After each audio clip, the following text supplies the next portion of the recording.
La France constate que les canaux diplomatiques sont une nouvelle fois détournés à des fins de manipulation de l'information et d'intimidation, a déclaré dans un communiqué le Quai d'Orsay CE7 mai. La veille, la diplomatie russe avait convoqué l'ambassadeur français à Moscou Pierre Lévy pour dénoncer la politique destructrice et provocatrice de Paris en Ukraine, conduisant selon elle à une escalade du conflit.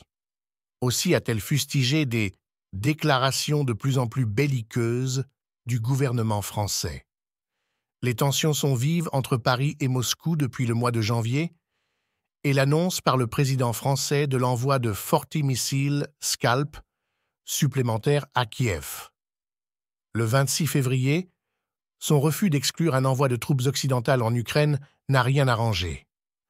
Emmanuel Macron a de nouveau assumé cette possibilité, notamment si Kiev venait à en faire la demande dans un entretien à The Economist publié le 2 mai.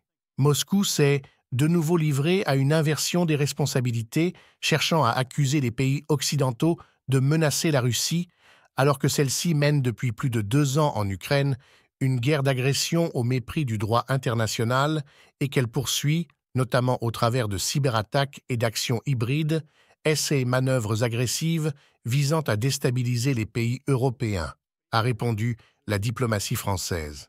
La France continuera de soutenir dans la durée l'Ukraine qui défend sa souveraineté et son intégrité territoriale contre l'agression russe, maintient le Quai d'Orsay. Au matin, l'armée russe a indiqué qu'elle mènerait, sur ordre de Vladimir Poutine, des essais nucléaires tactiques à la suite des déclarations provocatrices et des menaces de certains responsables occidentaux à l'encontre de la Russie.